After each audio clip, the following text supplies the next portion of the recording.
Suspensão temporária da compra de carne de frango brasileira por outros países pode impactar no preço por aqui. Em relação ao consumo, tanto da carne quanto dos ovos, especialista tranquiliza. Com a confirmação do primeiro foco de gripe aviária em uma granja comercial no Brasil, surgem 2 tipos de preocupações. A primeira é com a saúde pública e a segunda é com a economia, pois o setor agropecuário pode ser obrigado a sacrificar animais em larga escala e ter exportações bloqueadas. Porém, com a redução de exportações para alguns países, a expectativa é que o preço do frango e do ovo dentro do território nacional oscilem, uma vez que pode sobrar produto dentro do país. É o que afirma a analista de agronegócios Mariana Simões. Sim, nós temos uma expectativa de, claro, com a introdução dessa doença, né, com esse foco, tem assim uma pressão momentânea do mercado, é comum de acontecer, mas acreditamos que as ações de contenção do foco serão eficazes e elas não perdurarão, então, essa pressão de mercado aí a médio e longo prazo. Todo o nosso serviço de defesa, ele é bem estruturado aqui em Minas Gerais, todas as medidas de biosseguridade para evitar a introdução dessa doença nos plantéis mineiros foram tomadas.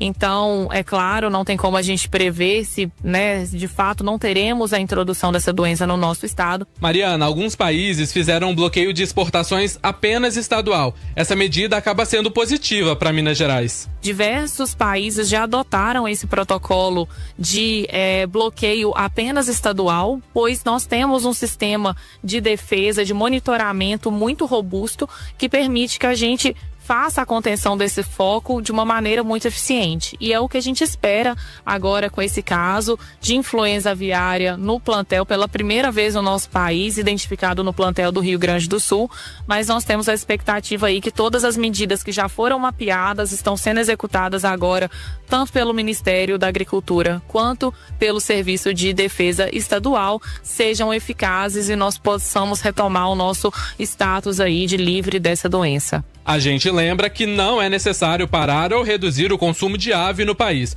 O epidemiologista José Geraldo tranquiliza a população. Importante ressaltar que o consumo de carne e de ovos de aves contaminadas não contamina o homem.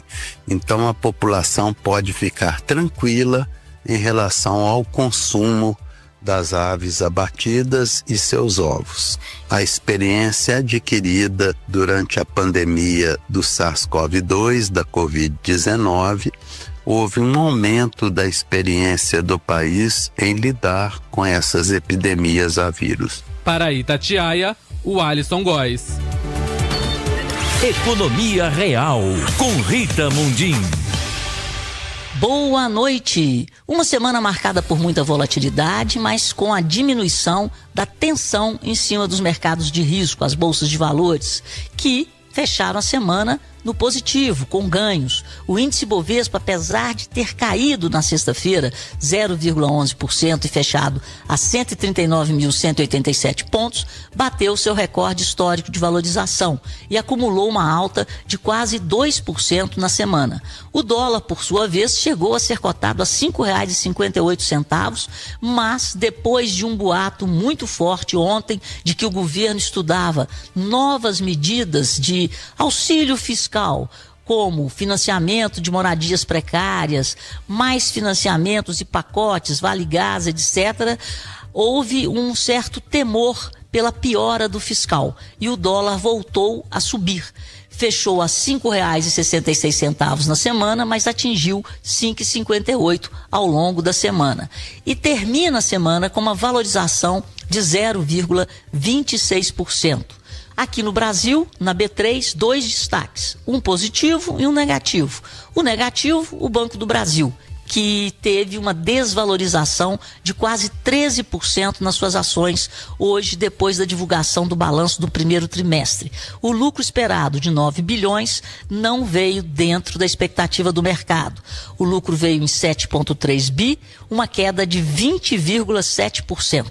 O banco alega um aumento da inadimplência do setor do agro, mas o certo é que desde 1º de janeiro as instituições financeiras estão se ajustando à normativa 4966 do Banco Central, que obriga as instituições a serem mais criteriosas e rigorosas com a sua contabilidade e os riscos, para que o investidor e o acionista consigam enxergar com mais transparência ainda, de acordo com as normas adotadas no mercado internacional, os níveis de inadimplência das instituições financeiras.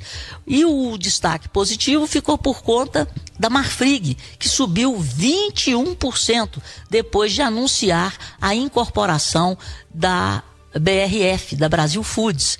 A Brasil Foods é grande produtora de carne suína e também de frangos. Já a Marfrig concentra sua produção em bovinos. Então isso vai ser muito bom para as duas empresas e para os acionistas das duas.